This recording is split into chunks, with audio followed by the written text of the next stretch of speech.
नमस्कार, हमारा नाम है समरीन और आपने देखना शुरू कर दिया है लाइव सिटीज।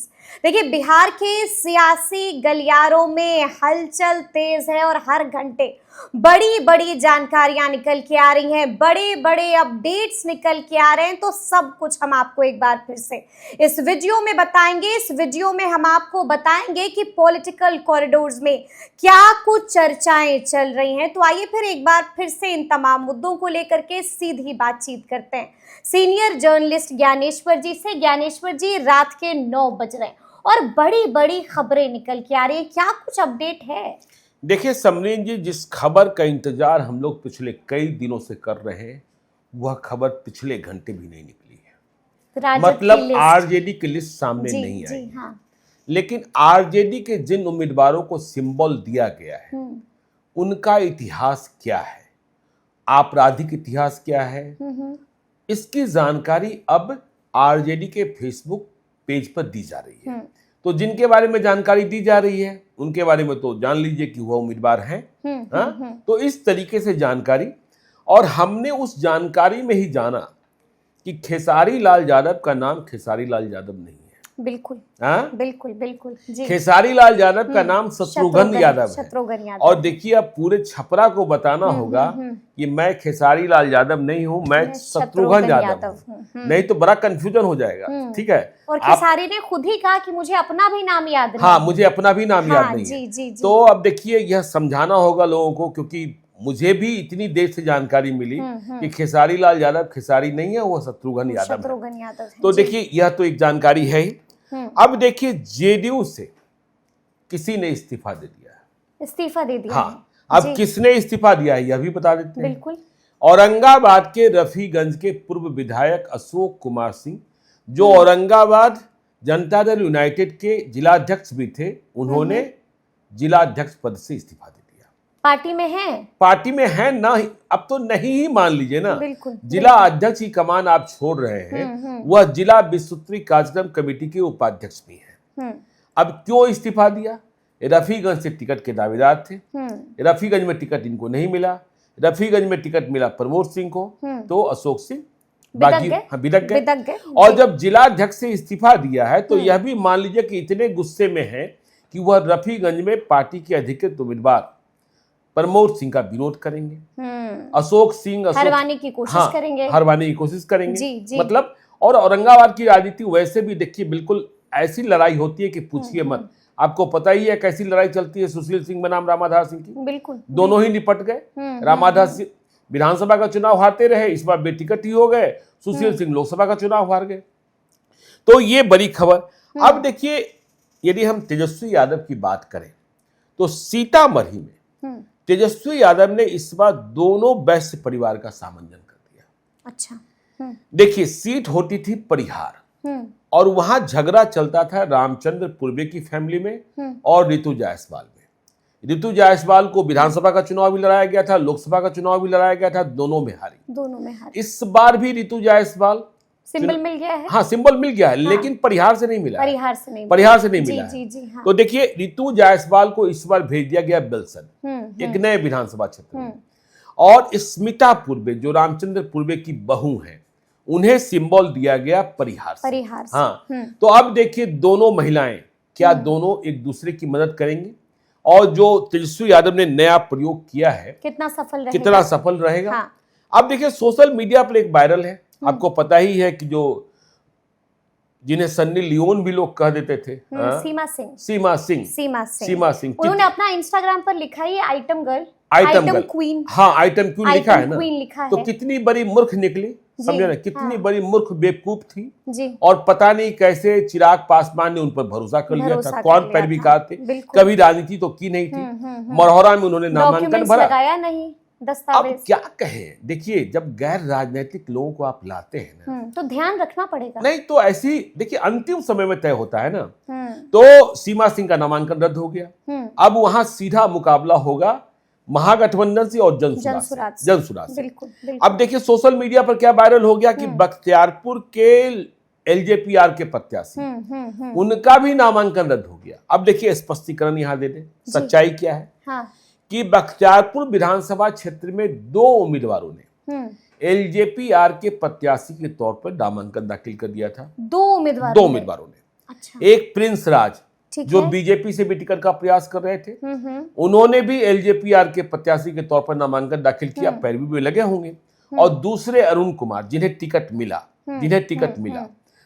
जो भाजपा के पूर्व जिला अध्यक्ष हैं और जिन्हें टिकट दिलाने में भाजपा के कई नेताओं की बड़ी भूमिका रही। ठीक है। तो हुआ ये कि अरुण कुमार जिन्हें टिकट मिला, उन्होंने सिंबल जमा किया, तो उनका नामांकन रद्द नहीं हुआ है। जो एलजेपीआर के अधिकृत प्रत्याशी हैं, उनका नामांकन रद्द नहीं हुआ है। प्रिंस राज ने बगैर सिंबल के नामांकन किया था और एलजेपीआर के उम्मीदवार होने का दावा किया था, इसलिए उनका नामांकन रद्द हुआ है। ठीक है। अब चलिए देखिए, बख्तियारपुर की बात हो गई, नवादा की बात कर लेते हैं।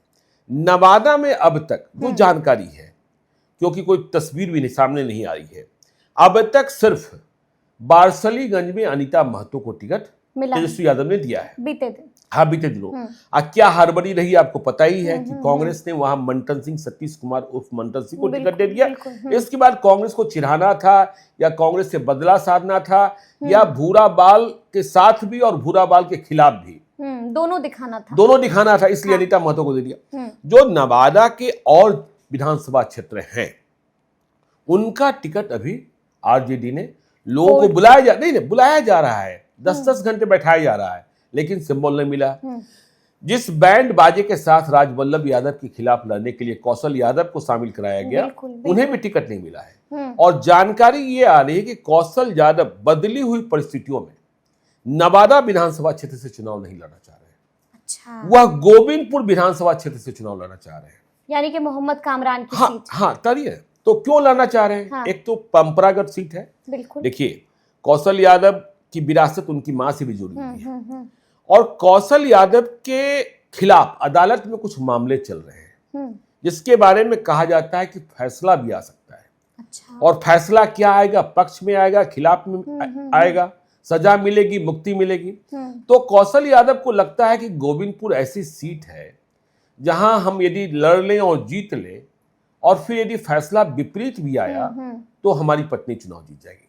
लेकिन अब फैसला करना है तेजस्वी यादव को फैसला करना है, क्या मोहम्मद कामरान को टिकट से बेटिकट कर पाएंगे? बिल्कुल। बेटिकट कर पाएंगे। देखिए, बिहार शरीफ की सीट भी कांग्रेस के खाते में गई और कांग्रेस ने मुसलमान दिया है। इधर पटना में, नालंदा में, नवादा में कहीं भी आपको मुसलमान नहीं दिख रहा होगा। तो इसी प्रकार से आपने देखा होगा कि जो राजवल्लभ यादव की पाठशाला के विधायक थे रजौली के, प्रकाशवीर, वह चले गए तेज प्रताप यादव की पार्टी में। उन्होंने तेज प्रताप यादव की पार्टी से टिकट ले लिया। तो ये खबर थी। अब देखिए, चलिए दिनारा हॉट सीट है। आलोक सिंह ने नामांकन का पर्चा भर दिया है उपेंद्र कुशवाहा की पार्टी से। लेकिन सामने से कौन लड़ेगा? देखिए, राजेंद्र सिंह ने लड़ने से मना कर दिया। भाजपा के वरिष्ठ नेता हैं, इस बार अनुशासित नेता बन गए। अच्छा। और कह रहे हैं कि जो पार्टी आलाकमान का, जो गठबंधन का फैसला है, उसे हम मानेंगे।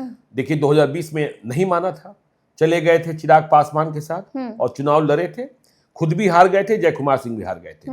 तो राजेंद्र सिंह तो मान गए। ठीक है। आलोक सिंह ने नामांकन का पर्चा दाखिल कर दिया, अधिकृत उम्मीदवार हुए ही हैं एनडीए के। जय कुमार सिंह ने जेडीयू से इस्तीफा दिया था, वहां राजद सीट जीती हुई है। अभी सिंबल राजद ने नहीं दिया है। अब कहा जा रहा है कि राजद वर्तमान विधायक को सिंबल दे भी सकती है, नहीं भी दे सकती है। और यह भी चर्चा है कि जय कुमार सिंह लालू यादव के दरबार में टिकट के लिए हाजिरी लगा रहे हैं। ठीक है ना? ठीक है। देखिए, हम बार बार कह रहे हैं कि आरजेडी की लिस्ट नहीं आ रही है। एनडीए के उम्मीदवार जो है मैदान में हैं, उनके लिए स्टार प्रचारकों का दौरा शुरू हो गया है। अब जमुई को देख लीजिए।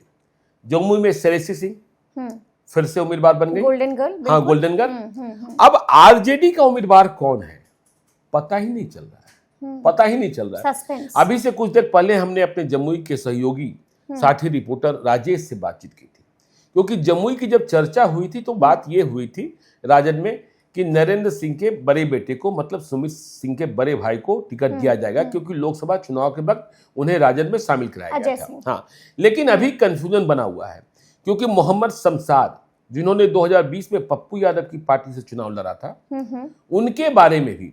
तो आप सोचिए ना कि आप कितना पीछे जा रहे हैं, कितना पीछे जा रहे हैं। एनडीए ने उम्मीदवार घोषित कर दिया, नामांकन हो गया, उनके समर्थन में स्टार प्रचारकों की सभा शुरू हो गई। बिल्कुल। हाँ, अब देखिए बीजेपी को कामयाबी कहाँ मिली आपको पता है। अमित शाह पटना बैठे हुए हैं और जो नाराज है उन सभी से मिल रहे हैं, उन सभी से मिल रहे हैं। नंद किशोर यादव से मुलाकात की, अरुण सिन्हा से मुलाकात की, राम सूरत राय से मुलाकात की। और जब खबर यह मिली कि गोपालगंज में जिला परिषद के चेयरमैन सुभाष सिंह को टिकट दिए जाने से मौजूदा विधायक कुसुम देवी नाराज हो गई हैं। उन्होंने अपने बेटे जिनका नाम अनिकेत है उसका भी नामांकन करा दिया है और उसके साथ भाजपा के कार्यकर्ता खड़े हो गए हैं। तो अमित शाह ने कुसुम देवी को ससम्मान बुलवाया और गार्जियन की तरह समझाया। कुसुम देवी के पति सुभाष सिंह 2020 में चुनाव जीते थे, फिर आपको पता है उपचुनाव हुआ था उनके निधन के बाद। तो अब खबर ये आ रही है कि कुसुम देवी मान गई हैं। अमित शाह समझा रहे हैं और कोई ना माने, यह बात कैसे हो सकती है। तो कुसुम, अब देखिए शिशिर कुमार क्या करेंगे अभी पटना साहिब में नहीं पता, नहीं मालूम। आज उनसे भी मुलाकात हुई थी अमित शाह की, अमित शाह ने उन्हें भी समझाया है। तो अब कुसुम देवी मान गई हैं और कहा जा रहा है कि कुसुम देवी जो एनडीए के प्रत्याशी हैं उनका साथ देंगी। बिल्कुल। हाँ। अब देखिए डेहरी में क्या हाल है कि डेहरी की सीट चली गई एलजेपीआर को। तो और एलजेपीआर से उम्मीदवार बनाए गए राजीव रंजन सिंह, ठीक है, उर्फ सोनू सिंह, मालजाल वाले हैं, दूसरी पार्टी से आए हैं। तो वहां जो मतलब बीजेपी वाले बहुत गुस्से में। अच्छा, बहुत गुस्से में कि चिराग के पास क्यों चली गई ये सीट, चिराग के पास क्यों चली गई, आरएलएम के नेता को क्यों दिया गया, समझे ना, क्या सब कहानियां चल रही हैं। तो वहां बीजेपी वालों ने एकदम कमर कस लिया है। अच्छा, विरोध कर रहे हैं। वहां एक उदय यादव भी थे, ठीक है, विरोध कर रहे हैं और कसम खा रहे हैं, गुपचुप बैठकें हो रही हैं, गुपचुप हरा देना है। तो इन परिस्थितियों से कैसे निपटेंगे ये रवि बड़ा सवाल है। हाँ, समझे ना, राजीव रंजन सिंह उर्फ सोनू सिंह, यह समझने की बात होगी कि चिराग के उम्मीदवार, देखिए बरौरा में तो नामांकन ही रद्द हो गया और यहाँ विद्रोह हुआ है। तो ये देखने की बात होगी, आगे जो खबरें आएंगी वह भी आपको बताएंगे, वो भी हम आपको बिल्कुल इसी तरह से बताएंगे। यानी कि बिहार में खेला चल रहा है और अंदर बिसातें भी बिछाई जा रही हैं। तो अब देखना होगा कि आगे क्या कुछ होता है। तो फिर ये पूरी चर्चा, ये पूरा वीडियो आपको कैसा लगा है, कमेंट करके हमें ज़रूर बताइएगा। तो ऐसे तमाम अपडेट्स के लिए बिल्कुल ऐसे ही हमारे साथ बने रहिएगा और देखते रहिएगा लाइव सिटीज़। बहुत शुक्रिया।